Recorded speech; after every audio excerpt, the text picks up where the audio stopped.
All right. Hi, everyone. Welcome to Dialogue with Khuraira. If you're new to this platform, Dialogue with Khuraira is a platform to celebrate amazing people that we call the unsung heroes. Who are the unsung heroes? The unsung heroes are individuals that are doing incredible things in their various communities for the betterment of humanity.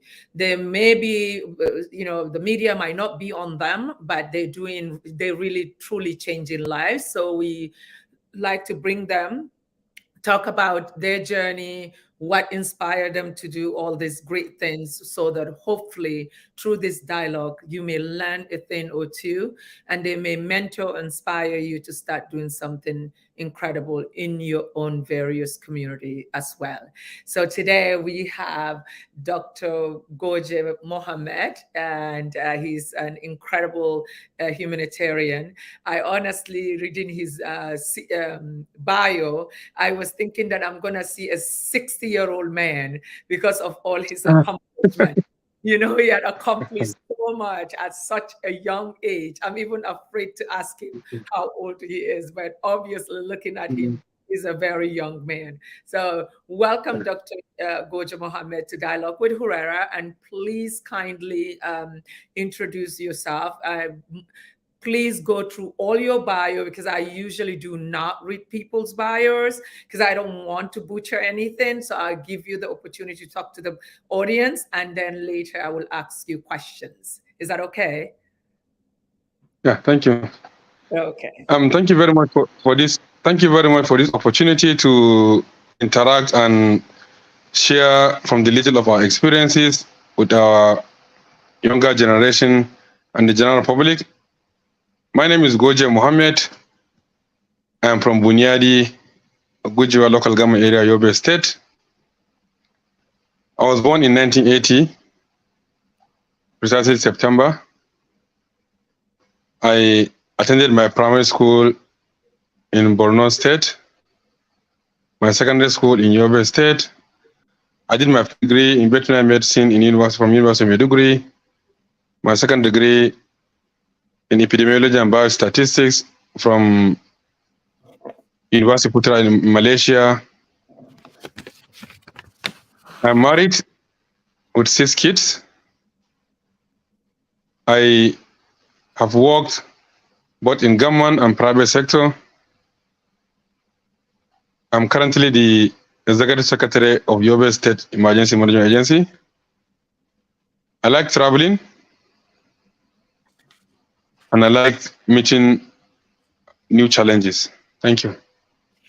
Well, you are just being so modest because you really didn't go into detail with your bio, but I'm sure it's going to come out through our questioning. Yes. So, wow, 1980 September. So, what day exactly in September? First of September.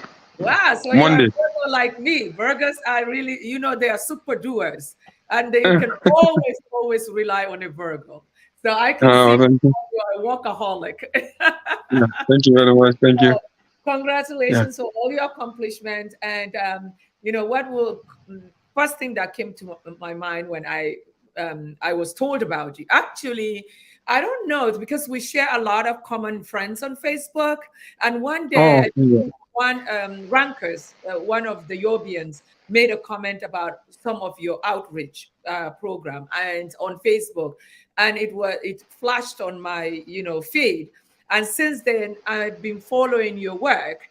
I noticed that you're doing so many great things in your community. And I just want to know, apart from that, this is also part of your work, what really pushed you to have that passion of being a humanitarian? It started when in 2011, at the peak of the conflict, and when there were a lot of risks in my place of work, I decided to leave the country and go for my postgraduate studies in Malaysia. When I was in Malaysia, precisely around 2011, 2012 early, I went for an outing with friends. After the outing, I snapped some beautiful picture and I shared the picture on my timeline. And one of my friend, a childhood friend from my village, commented that I'm so happy that I'm enjoying while they are here, from one sound of the bomb, from one panic, from one attack to another.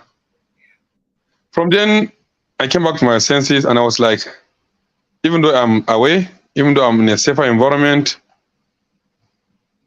my home is burning. Yeah. Then it was a peak of the conflict, and there were a lot of personal experiences before I leave the country. That was what motivated me to start looking at how best I can give back to my community. What can I do, and how that will change the lives in my community. So through that period, as a student, I started going in depth to things happening around my community. I was born and I was brought up in Bunyadi. Bunyadi is a very lively community, 50 kilometers away from the state capital. But from 2009, 2011 up to 2014, 15, when it's peak of Boko Haram crisis, the town was deserted. This is a town that we live with our families, with our networks, very lively. Yeah. At a point, there was attack, and JSS1 student of FGGC Bunyadi, about 49 of them were massacred. The next week, 49. student from Pedagam, 49 of them. The next week, 35 students from from College of Agric, same neighborhood, were killed. Before you know, the town was deserted. Everybody left the town. A town of over hundreds of thousands of people was completely deserted, and people were just like hopeful, we'll come back tomorrow, we'll come back next day. And it took over 3, 4, 5 years before people started returning. So when the crisis was at its peak, of course, we were fortunate to be sent for postgraduate studies with taxpayers' money, scholarship. Yeah. And I feel challenged that I shouldn't take that opportunity for granted. Yeah. When I finished my studies, I had an opportunity to start some consultancy work down there in Malaysia. When I came back, the first thing I did was to see how I can give back to my community. I identified some young boys and girls from our community who are sat for their WAEC. Yeah. And they have a good result. Some are opens. Almost among the 20, only 1 or 2 that I can trace their family background. Most of them, I don't even know them. So an independent person identified them. I brought them to the state capital from where they are transiting as IDPs. I teach them how to write JAM. I registered them for JAM. I invited my friends with expertise in other subjects, plus myself, giving them mathematics extra lesson. We went through it, and we went and they wrote, all of them wrote JAM. Some of them secured admission in the university, some in the polytechnic, and I started putting their bills. The good thing is, when I did that, I have no idea that it's so important, it's so good for them, it will be so big, until when I learned that some of them are orphans, some of them, their parents cannot even afford of thinking to sending them to anywhere besides secondary school. Wow. But most interestingly, my friends advised me to make this effort to outlive my life. And I registered my foundation. Yeah, I registered the foundation with corporate affairs, and through the foundation, I keep paying their school fees. Mm-hmm. Today, the first set have graduated. As I speak to you this morning, 9 o'clock, one of the best candidate amongst them came to my house. He showed me his admission letter for master's degree. What? And I'm paying his school fees for master's degree, and he's part of my beneficiaries. And another interesting part is I've already enrolled the second set of the beneficiaries. 10 of them, they are all in the university, and I have a baseline. You must meet at least CGPA of 2.5 before I pay for your next session. Last week, I had a dinner with them after their end of first year exams. Yeah. And out of the 10, 9 of them have all the requirement, only one, he doesn't have the requirement. So when I asked what are the challenges, some of them, they need laptop, some of them, they need some stipend to buy a handout. Some of them, they said transportation to go to the school, come back. So we decided to look for a house close to the university, rent the house. But the interesting part of one of the story is the one that didn't make it is, he told me, he said, Doc, I know you have done everything to me, but I'm a family man. Oh. When you paid my school fees, it was during the COVID. Yeah. I have 5 children, and I only sell SIM card to feed them. So during the COVID, there were challenges of cashless. During the cashless, not COVID. Yeah. During the cashless, it was so difficult for him to get money. So he has to go and do some menial jobs. Yeah. Feed the family before going to school. So, but despite the challenges, I said, since you didn't meet the CGPA of 2.5, we cannot pay for your second year. Yeah. But I will support and support your family with food basket for the next season, while you pay for it and meet up the CGPA for another session. Another thing that I did when I came back is, in around 2015, Nigerian Army was able to reclaim our town. Yeah. When we went back to the town, 70% of the town has been burnt down. And the government is trying to put public buildings in place, a lot of, even there was no access road. Yeah. So I reached out to a friend who has a medical foundation, and I invited my friends and my network, about 20 medical doctors, 30 other healthcare workers, with a lot of drugs and consumables. We went to Bunyadi. I still remember Brigadier General Bande was then the GOC of that military. He supported us with the escort. We went there. We had a 2 days medical outreach that helped a lot of returnees.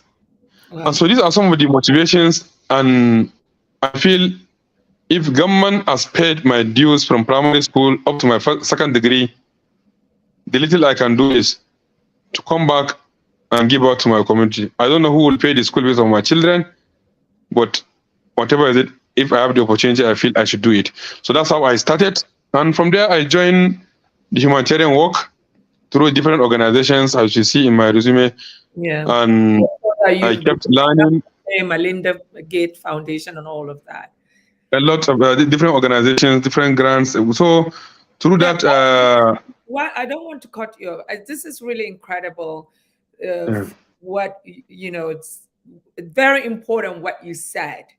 You were given an opportunity through taxpayers' money, and you're obligated to come back and give back to your community so that you can uplift those that don't even have the opportunity to get the government funding. Remember now, not everybody that gets the opportunity to get scholarship to go out. So those that are given that opportunity, like you have been, would have it in their heart that, it was one of these people, families, that made it possible for them to come back and give back as you are doing. And so, I just wanted to chip in there for what you had just said. And trust me, Dr. Goje, your children will never lack, because whoever gives to others without expecting return, you will always see blessings with your family forever. Amen. Amen. Thank you very much. That with the Melinda Gates, Dangote, and other foundations you worked with.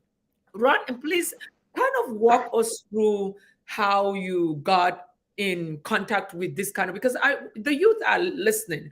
I want them to see how things are, so that it can help them also when they want to work with such organizations. Before I come back to Nigeria, my supervisor, she's a woman, and she's a female, and in Malaysia, she was able to put me through some tasks, a consultancy work. I'm a data analyst, and I had some opportunity to do some consultancy work, and then I was able to develop skills in data analysis, use of softwares, and also as simple as Excel and other softwares. So when I came back, the first thing I did was to start looking for opportunity to apply for jobs. Yeah. When I asked some of the friends that are in the development work, they kept sending me links. Initially, I thought you must have known somebody before you get employed or before you get opportunity to work in those organizations. Mm-hmm. But I was proved wrong. I kept applying, and one of the job search engine that I applied is JobMark. Okay. I go to JobMark, I filter jobs. In a day, I will sit down and apply for 5, 6, 7 jobs. Wow. And what I do is I was able to learn how to improve on my curriculum, on my CV, mm-hmm. how to write CV, acceptable CV. I have read a lot of online videos on how to write an acceptable CV. So I'll go to read the job description, and apply. So I keep applying for job. In 2013-14, when I came back, there was an opportunity in Medicine Sans Frontiers in Sokoto. Okay. When I was applying, I was like, can I go to Sokoto and stay in Yobe? It's very far. I just applied. I didn't even complete the process. The next thing is I was invited for an interview. Wow. I went for the interview and I got the job. Of course, it was not a very, the top company was not very much. Yeah. Just a little above 200,000. But then somebody advised me that this is where I can build a lot of skills. Yeah. So I took the opportunity. I went to Sokoto and started there. But I didn't stop applying for a job. I have more rejection emails in my email than acceptance email. If I search my email and I search job application, you see more of rejection than acceptance. So I keep applying. One day after close of job work, and I saw another interview, and with one other organizations, they're calling for interview in Abuja. I came to Abuja and they were like, are you willing to go to Maiduguri? Then there was no airport. Nobody goes to Maiduguri because it was at the peak of the crisis. And I said, yes, I'm willing to go there. That's where I came from. That's our origin. Yes. I'm willing to go and contribute my part to my.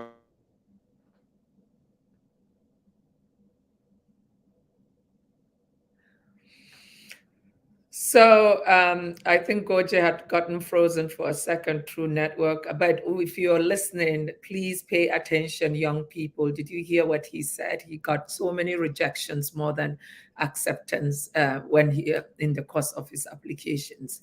But that did not deter him to keep on trying and trying and trying to get to where he is today. So I hope that the network will get better. I think he's in Yobe or maybe Maiduguri or Abuja, I'm not sure.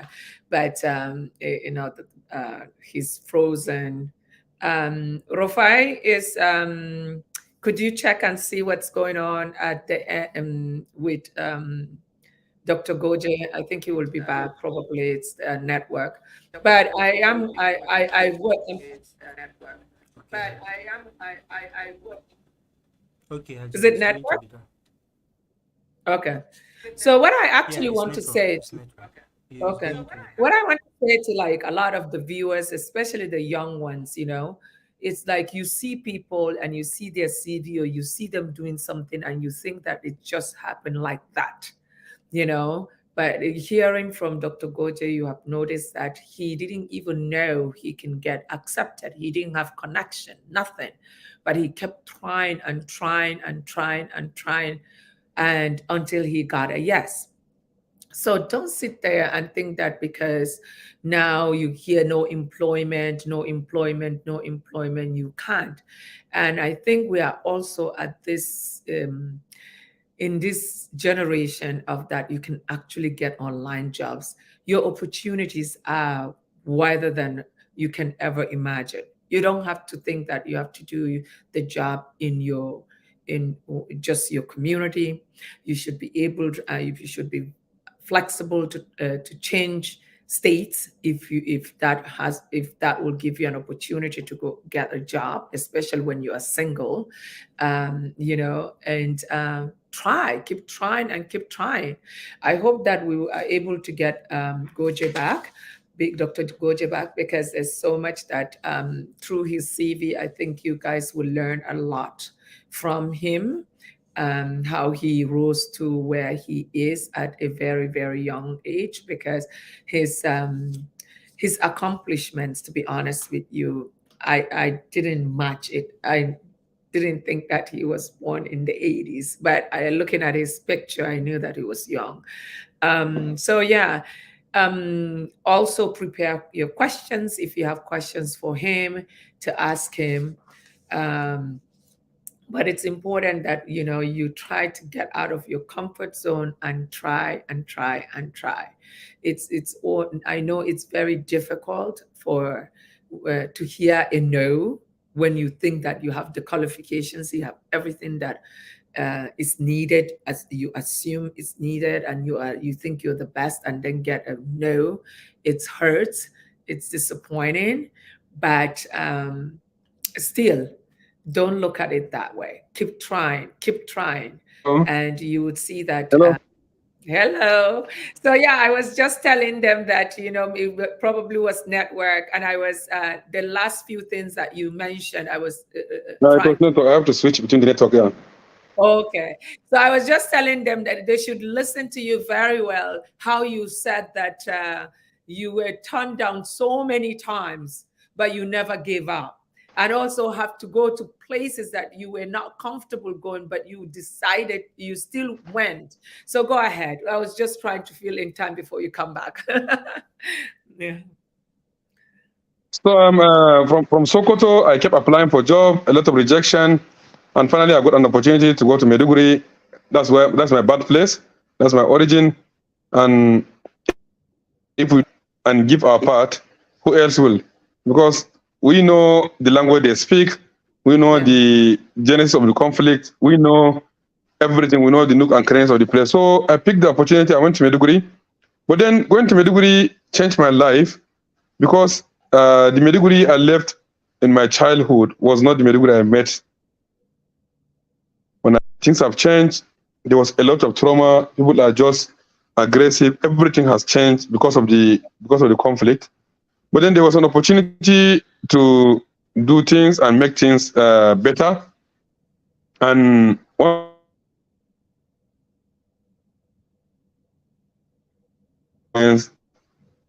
sexual and clinical management order.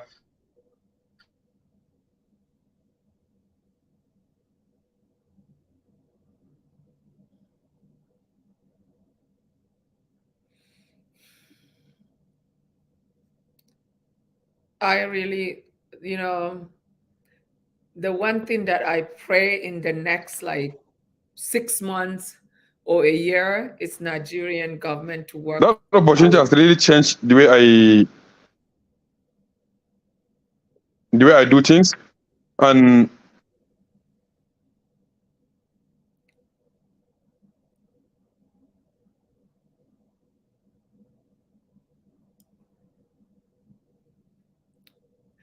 so definitely, Dr. Goje is saying that revisiting his town where he used to be when things were really good was even traumatic for him. So especially also the people in the community, because that really changed their life and affected the way they think and see things. And he also was changed through that. So hope he comes back and continue. Are you back? Okay. Hello? Hello? Hello? So I think we're still having issues with network. It keeps going in and out. But hopefully... yeah, sorry, the network. Hello? Yeah. Hello, can you hear me? We can hear you now. I'm sorry, I kept switching between network to make sure that I can comfortably communicate. Yeah, thank you so much. In Maiduguri, it is coming to a community that has people that are so hopeful. When they see you, you speak their language. When they see you, you're here to help them. It gives the opportunity to listen, to hear a lot of stories. So, but then what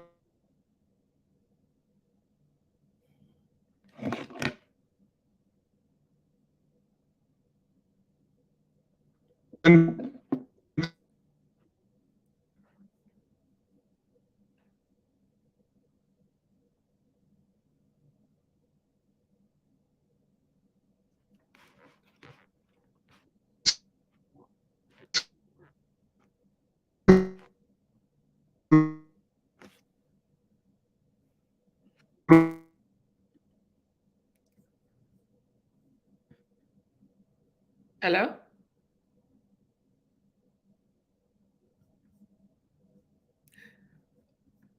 I pray that the network gets better at his end, because there's something so important that I wanted to ask him about, some of the project that he's working on that I feel you like. know? Yeah, are you back? Good. Are you back? I'm back. You know? Hello? Hello. Yeah, we can hear you now.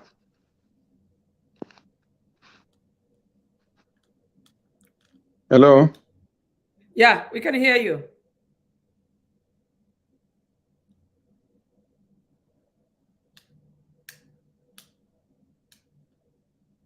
Hello? Hello. Can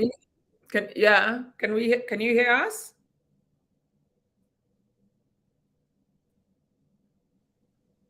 Hello?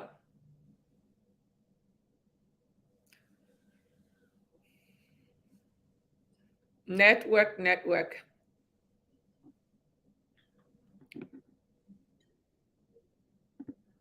So network seems to be an issue.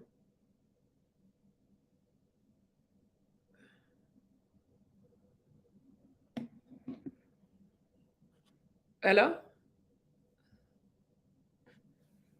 I think his device is off. So let's pray he comes back, because I have a few other important questions that I want to ask him in regards to how you can apply for, getting scholarship, and how to get about getting grants if you have an organization, because he said that I read in his CV that he's good at doing such things. So I hope that he gets back. Hi, Dr. Goje, are you back? Hello? I don't know what's wrong. I keep trying, but I believe it's the network. But I'm back now. I don't know if you can hear me. Are you in Yobe? Can you hear me? I can hear you very well now. So in Maiduguri, there were a lot of opportunities to give back to community as well. There were a lot of stories, but then that is topic for another day. From there, I kept applying for jobs. Of course, experience shows that the more you apply, the more they pick you with your experience, and the more you get more pay. So I keep applying for opportunities, and from Maiduguri, an opportunity came, I applied, and I moved to a project covering both Maiduguri, Adamawa, and Gombe. From there, I also applied for another opportunity through Clinton Health. That's why we are implementing a Bill and Melinda Gates grant in Yobe. And I came to Yobe. So, but there are a lot of things in between the application, the job, and opportunity to serve your community. One thing that I've learned is of all the positions I applied, except for one, all of them I applied online, and I was called online, and I was interviewed, and I got the job. Two, of all the positions I applied, there was no position that I paid my way or somebody has to influence a decision for me to get the job.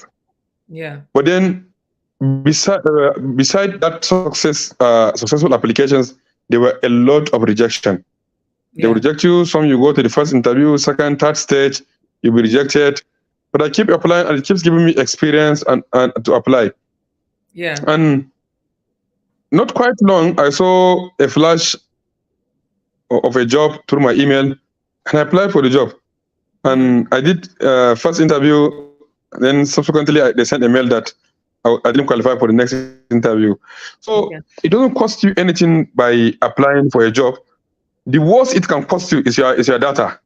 And we have been wasting data on Instagram, social media. So that's the worst it can cost you. Nobody has ever been chained, slapped, or anything bad happened just because you applied for a job. The highest is they will politely tell you that you have been rejected for this stage of the interview. We are sorry, we are this, we are that. And at times you'll be even contemplating which one to go for. You have 2 interviews coming at the same time. So they all happen. But there were more challenges than this. And once you keep trying, you keep learning how to apply, you keep learning how to redo your CV, and so on and so forth. Then back to how you can build your capacity when you are doing the job. There are a lot of opportunities. For every organization that you work, no matter the challenges, the demand in the office, you will get an opportunity of access to internet, learning environment. There are a lot of free courses online that you can learn and build on your skills. About 60 to 7% of the work I do, I learn them outside the conventional university. So, of course, you need a prerequisite to apply, certificate or whatever, but then there are more skills online that one can tap from. And I have also learned that coming back to work in my community, in my home state, has given me opportunity to change the narrative of the conflict and a lot of things. We have friends that we study together, that we work together elsewhere. When they call us, we tell them the true picture of what is happening, because we know we are in the community, we have worked in the community, and we know how the perception outside. And working at home gives our community that sense of ownership. They feel this is our son, he's back, he's working, we will trust the organization, will trust the work he is doing. All those myths and a lot of things will be disregarded. And I'm telling you today, the number of our local people that have built capacity and are working here in big the numbers. So despite the conflict has come up with, there were a lot of other positive side that has pushed us to learn and explore our potentials. Yeah. And you're right. The only way that can be changed are people like you believing in the community and then sending the positive message out. Because what you actually hear when you are outside, you feel like immediately you hit Maiduguri or Yobe, your head is gone, So to see that, and you are good with also social media. So having to sell the picture for people to see what the community is about, it's also another positive aspect of it. Sometimes we don't have to just focus on ourselves, but let's post about what other things we do to make a difference in the community too. So I was reading in your CV that you're really good with writing grants. I know a lot of the people that maybe are joining us, some of them have organization. Last time I had a young lady she has a really good organization, and she said it's so frustrating that she's not getting enough grants. Maybe if you share some of the insights, probably some of them will learn how it works and how they can maybe try to do it on this to help their organization grow too. Yeah, there are opportunities to access grant, but then the first thing is there are prerequisites for somebody to apply for a grant if you have an organization. The organization must be fully. When I first registered my organization, I was using my money to sponsor students to school. I was using my money to do medical outreach, and somebody came to my office when I applied for a grant in one organization, UN organization, when they came to do the due diligence in my office, they said, where are the documentations of the work I'm doing? And I said, no, this is my money I'm spending. Do I need to document that I'm spending my money? So they said, no, documentation. These are the things that we'll see. Mm-hmm. You know how to document how you spend your money so that we can trust you and give you our money. So from there, I realized that there are basic requirements that you have to do in your office.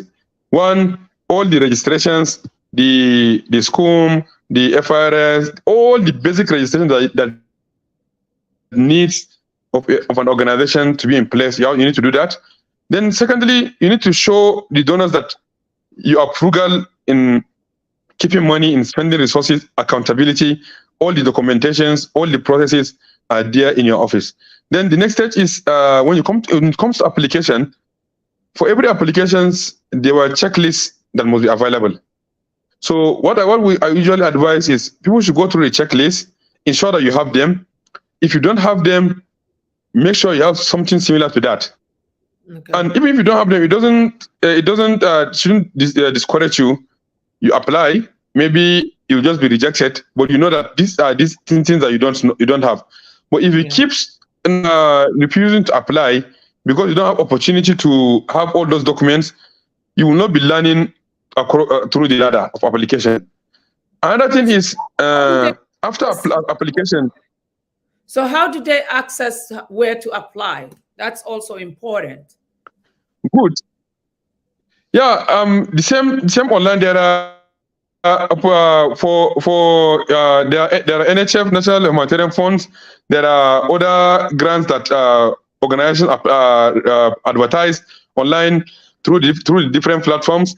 I think for the next session that will be available, I will share all those links with you. You share it online so that people can see and will be applying. But depending on what type of project you are doing and what scope your organization is, donors always look at that. And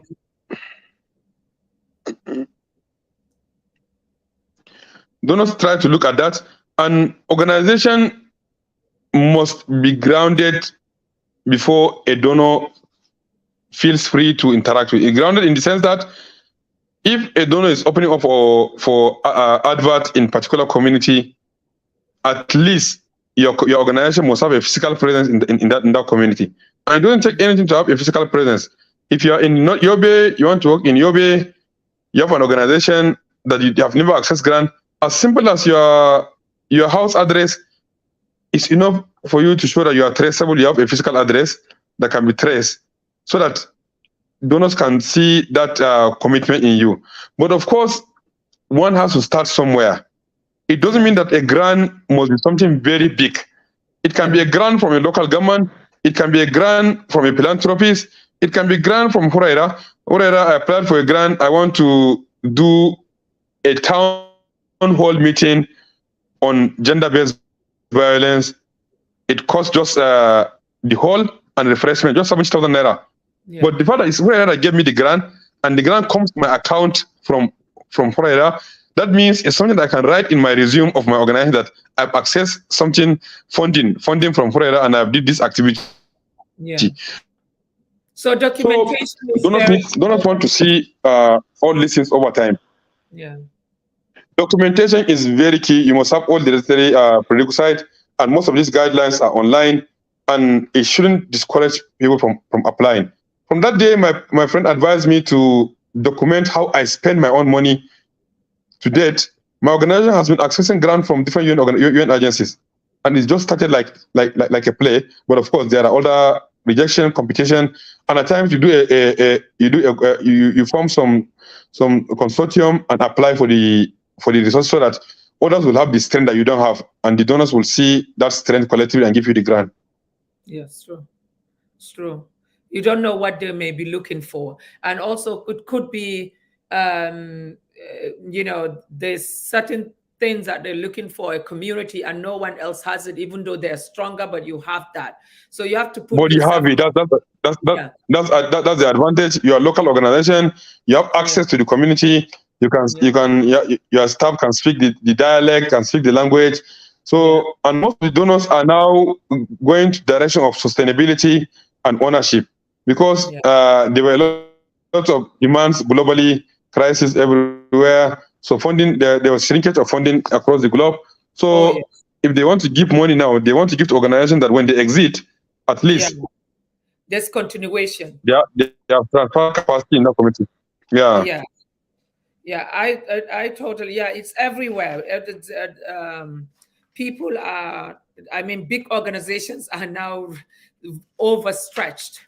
So it's like, even like when you ask, especially like here in the US, by us, they're like, oh, we're just focusing within the US now. That's our focus. So you hear that a lot now. I'm sure. And then you have also in your current job, what exactly do you guys do? With you're an executive director, I think, right? I read, or some executive secretary, is it? With I'm the executive secretary. Yes. So what exactly as executive secretary of State Emergency Management Agency, we respond to disaster, and we give technical support to all humanitarian and development organizations that came into the state and want to complement government effort in terms of emergency, early recovery, development, humanitarian response, and lots more. And additionally, tasks that will come along with helping the most vulnerable, people living with disability, and lots more. And of recent, of course, with our experience in the during the COVID-19 regime, where we supported a lot of household palliatives, the recent subsidy remote palliative were also leading one of the components of mass distribution. So these are some of the things we do, but basically emergency response. Okay. So you guys, you have your team, or you reach out to like different organizations to partner with you? How does it work? Exactly, the distribution, especially when it comes to we're a government agency. We have our staffs, but emergency response globally is being championed by volunteers. So we have a lot of youths that we have trained in a pool of our volunteers. If there are disasters in particular community, we'll activate the team and we'll go there. We'll respond, evacuate victims to the hospital as first line. If there are no victims, like during flooding, we ensure that they will evacuate to safer locations.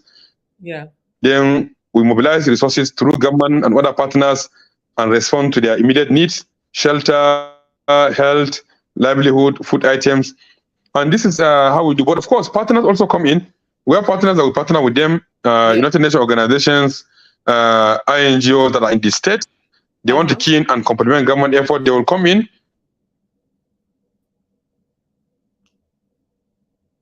They will tell us this is what they want to do. We'll tell them our price. So that goes along in identifying which location needs the response more, where do we need to prioritize, and what are the resources available at hand.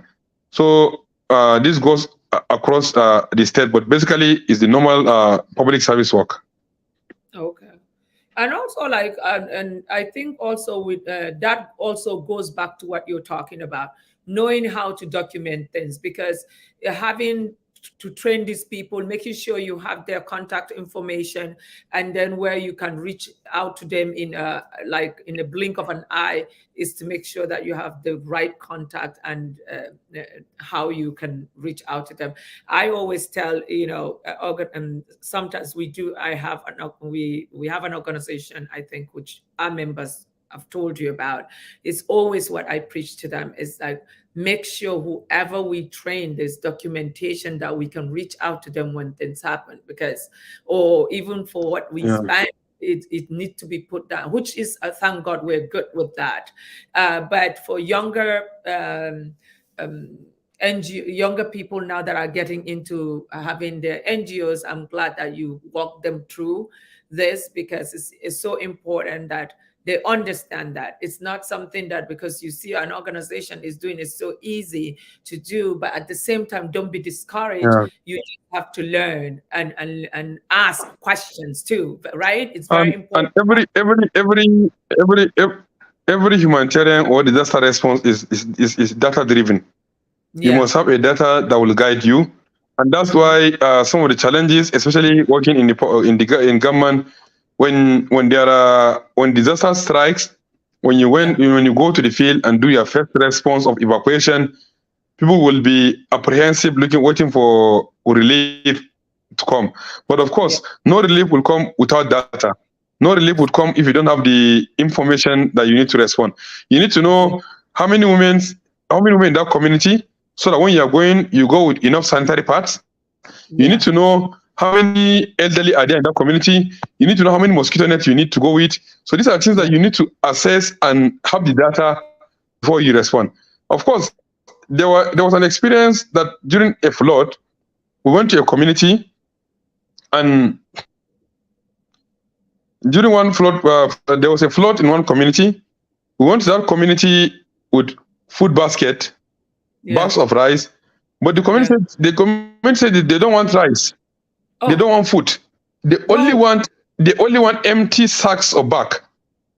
Oh, because they have food? Because they have food? Hello? Or why? Because they have food, or why?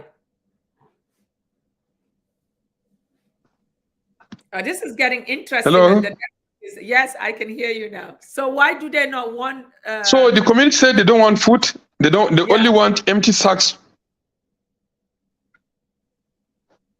This network doesn't want us to hear the story. So they don't want. They just want empty sacks.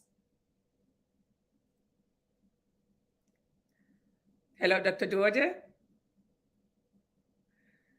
His network is giving him a little of issue, but I can't wait to hear why they do not want the rice. They just want empty sacks. Probably the community has so much food in storage. I don't know.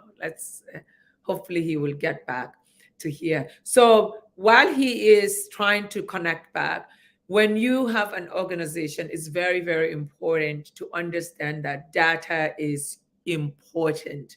It is important to have all numbers, everything you spend on, description, why that money went out, what it went out for. And also when you are done with that, it's also important to have the information of the people you empowered, because that is how big organization rates your organization. Data is important.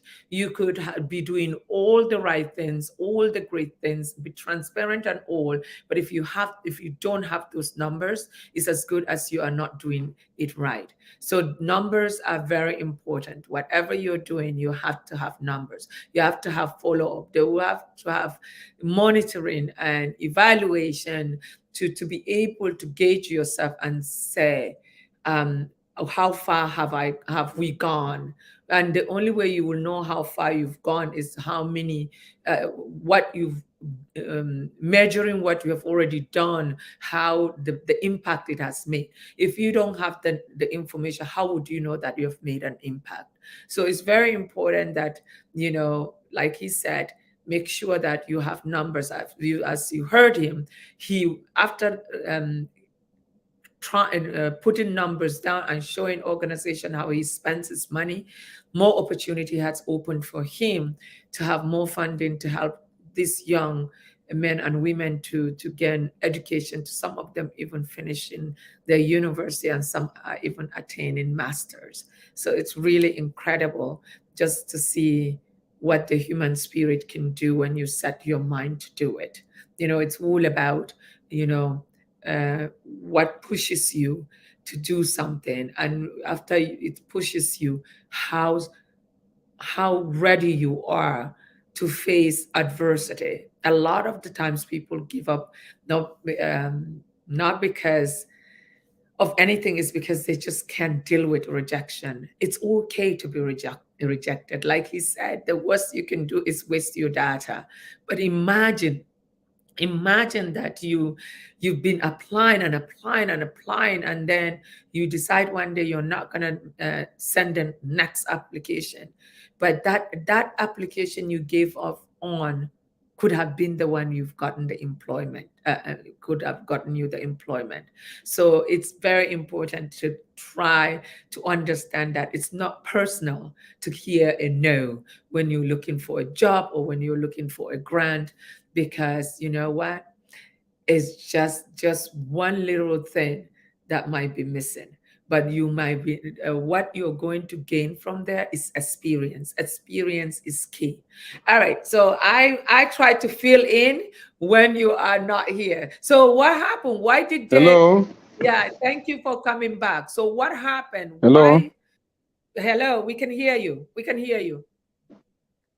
We can hear you. Hello. Yes, we can hear you.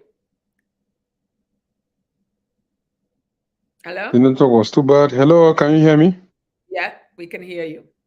Yes. Hello. Yes. Yes, we can hear you. I guess you can hear us. Hello. We can hear you. Dr. Goje, we can hear you. I guess he can hear us. Hello? We can hear Hello. you. Oh, God. We can hear you, Dr. Goje.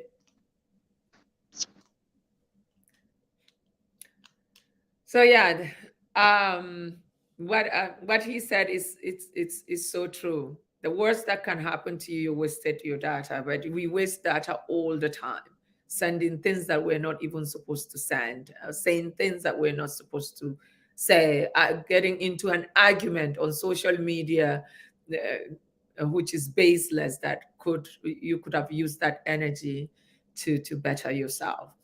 And then in regards to people having that notion that if I don't know somebody, I won't be able to um, go go ahead or achieve something. You heard him. He said he doesn't even know anybody, and he still went ahead.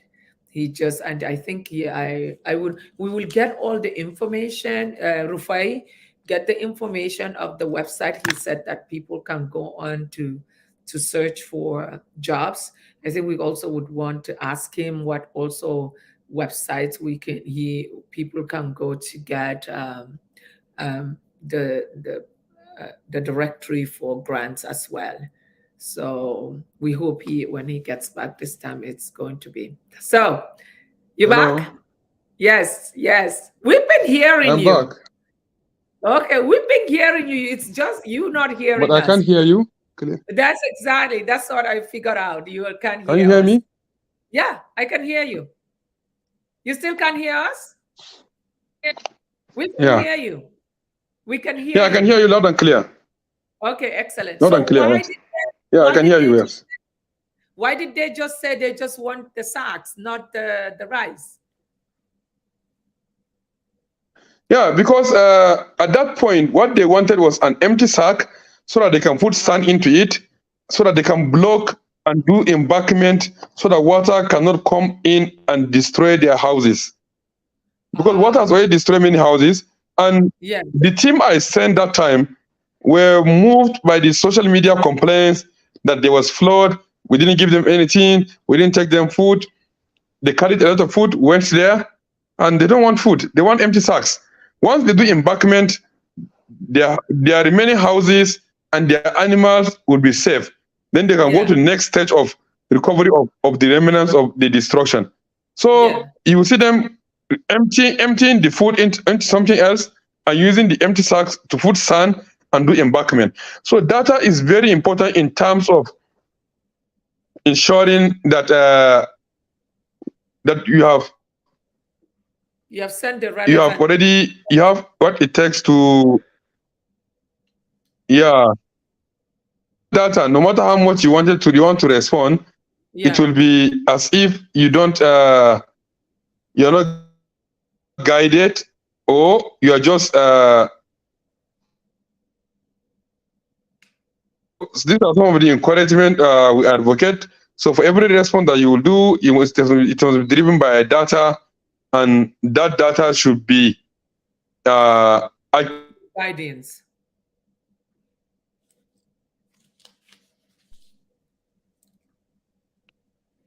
and you should always be prioritizing what you want to do. Uh, what are the population at risk in that community? Mm-hmm.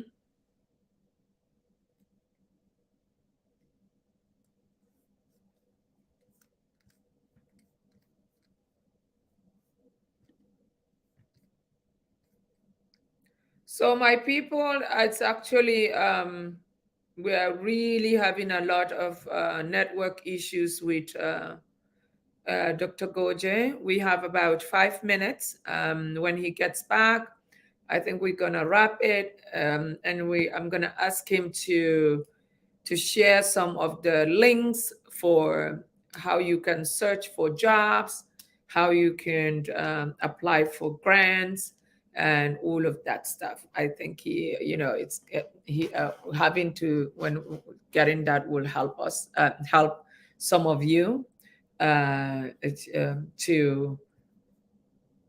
also try to do something for yourselves. But I think for me, from what I got from Dr. Goje, he's okay. You're back. So I apologize for the mix up, a lot of challenges, network problems, but then at least we I are know. past message. Yeah, because Yes.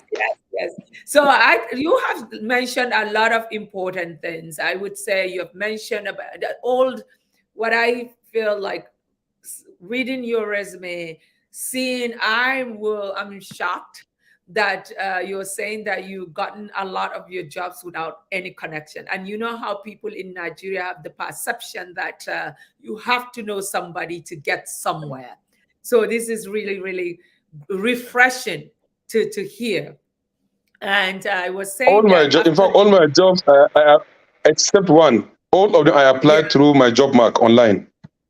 Okay, job mark, guys. Job mark is where job mark I'm not advertising for job mark, but that's where I got all my job.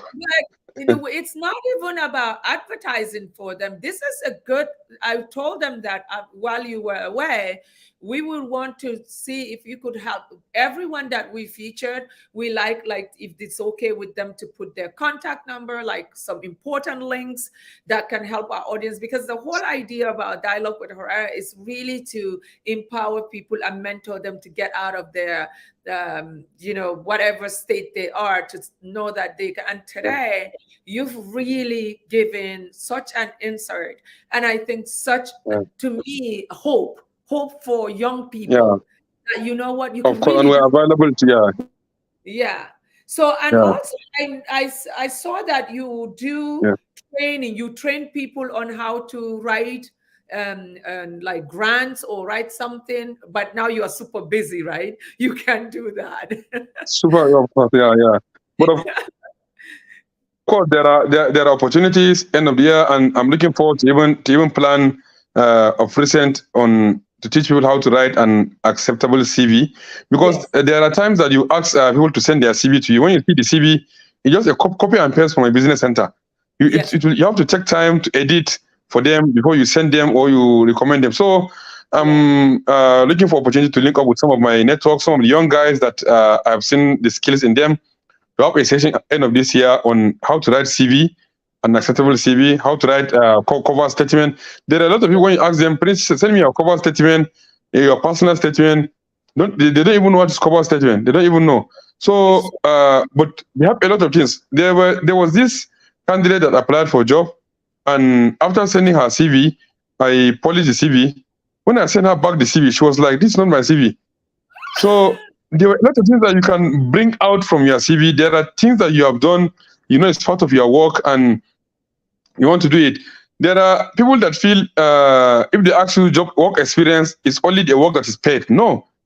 If you have served as a volunteer, even in the shop in your community, it's an experience. You can bring a lot of things from that work. You can say you have an experience, you're a time manager, you learn from going to the shop in your community, you go early in time and you close exactly when it's time. There are a lot of things that can come out of as small as a shopkeeper and as big as any job well, that you may think of. But just you need to bring them out so that there are a lot of things that if you advertise for a job that you're looking for a minimum requirement as a graduate, there's no you don't need to go and see whether which school he attended. But after basically the first screen is, of course, graduates will apply. But the next thing that you do is expertise. What are their expertise? What can they do additionally? They have strong strong multitasking skills. They have good time management skills. They can send reports. As simple as language of sending an email. Somebody will send an email with capital letters. Capital letter is like you are harassing the person. You can't be sending email with capital letter. There are rules of sending an email. Even an email, you can't send an email for somebody that you are requesting a link to apply for a job and start long grammar. Understand, caps means you're screaming, you're upset. You're screaming, you are screaming, you're screaming. So, and there are some languages that you use. Hi, Khuraira, greetings and hope my mail meets you well. Please, Dr. Goje Mohammed, can you share me the link you said during your last dialogue? Thank you and best regard. That's all. Exactly. You have shared and you can get the feedback. So there are languages that by looking at the language, you will just be rejected. So you feel I have first class, I have 2-1, I did my NYC, and I was rejected. And even in terms of referees, I'm applying for a job that has to do with medical background.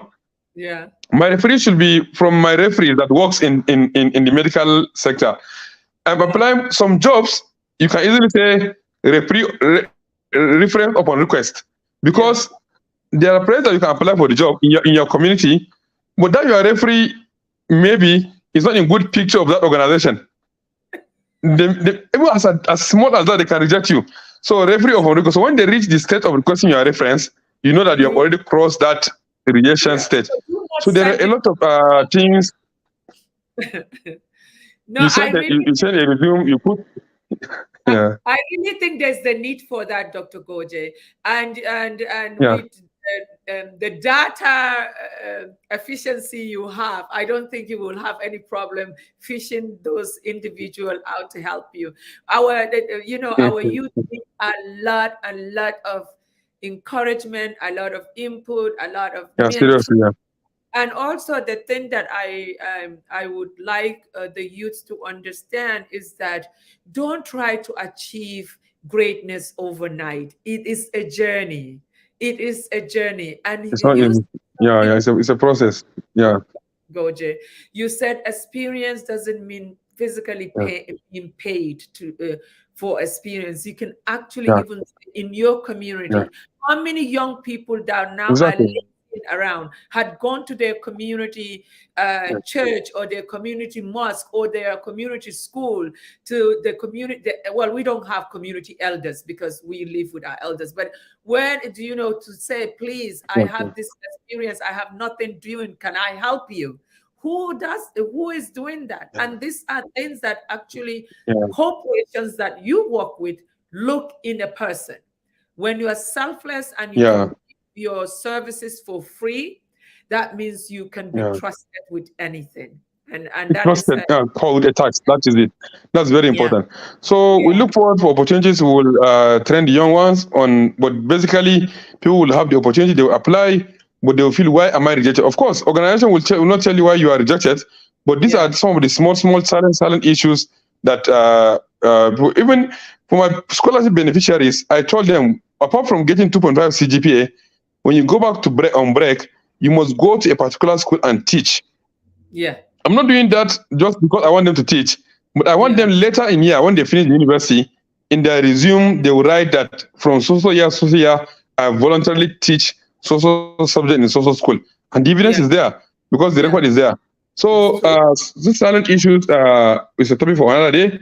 We can discuss that. But then for younger generation, my advice is we shouldn't give up. The public service is super saturated. The public seriously is super saturated, and we have to be thinking outside the box. There were a lot of opportunities, and I'm happy that these days you see people using their skills. You see people that have 2-1 going into photography. These are good skills, and what matters is whether it pays or it doesn't pay. So you see people going to organizations applying for a driver position. Of course, you know how to drive car. It's not skill. You have a driver's license. The position has been advertised. You can apply. You are driving. The management advert will come out. They will start contacting you. You apply. So there are a lot of opportunities. There are drivers that receive 200,000 naira in a month. There are drivers that receive 100,000 naira in a month. So it's just for us to explore, and the opportunities are there. And there are other free courses online, a lot of free courses that you can do. When you go to Futureland, James Lynn, when you go to Coursera, there are a lot of courses that are free online, and there are courses that are offered by prestigious schools, London School of Hygiene and Tropical Medicine. They offer free course online. You do the course, you put it on your resume. You have attended the course. It doesn't matter whether you attended online or physical, but you attended the course from London School of Hygiene. It's there in your resume, and it makes a lot of sense to the person that's interviewing you. Good. Well, we're going to definitely pursue you and Dr. Goje to get a lot of these links and so it's 9:36 so that people can actually. We should be rounding up.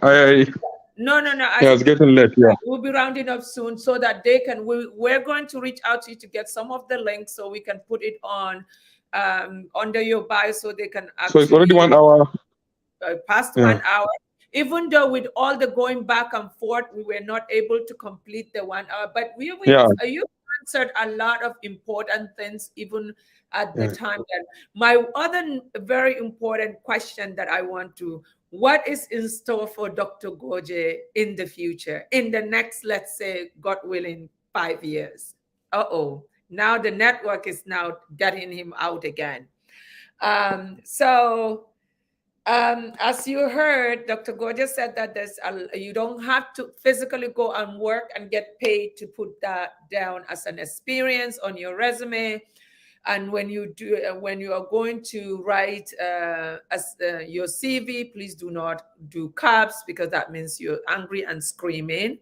And if you're going to what else is he said? You can actually, there are a lot of opportunities for free online courses, which you can also do and add onto your resume. And he said that government jobs are oversaturated, so think outside the box and do something that can bring you money and also stability. You don't have to sit and be waiting to get government job. So we're trying to get him back so he can tell us what is in store for Dr. Goje in the next 5 years. So Dr. Goje, can you come back?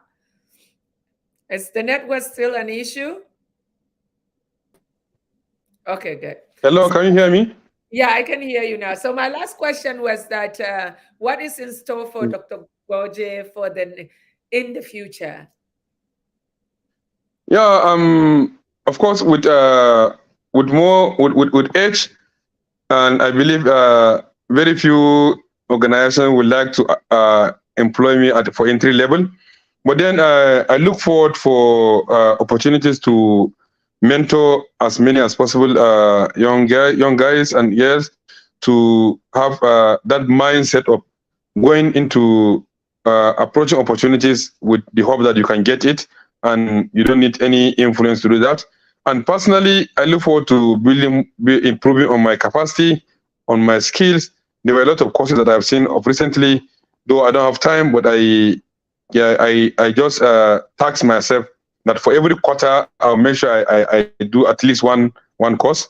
I'm happy that I did one recently, and it's still on data analysis. And I look forward to do more, and also to retire and look forward to what the future holds. All right. So, are we expecting to see a future Senator Dr. Goje, or His Excellency Dr. Goje, or the President of Nigeria, Dr. Goje? Which one are we? Are we? I just seeing your capacity building. I would not be surprised to see that in the future. So may Allah answer any of your prayers, but then whichever one that comes, may it come, and may we have the skills to deliver, and may we have the strength to meet up the expectation of that responsibility. But of course, public service is a big burden, and we learn through it. Yeah. Well, Dr. Goje, thank you so much. You have shared a lot of great things and that could help our youth. And we don't be surprised if we come back knocking again to ask you back for more information. And next time, I assure you, I will look for a better internet that will not be distracting our conversation. Okay, all right. We'll hold you to that. We'll hold you to that. Thank you so very much. Thank you. Thank you. Bye-bye. Okay. Bye-bye. Thank you. You heard Dr. Goje, all his advice, and we're also going to get some of the important links and put down under his CV. He's, from what I heard from people from Yobe, he's really a cool guy and very approachable.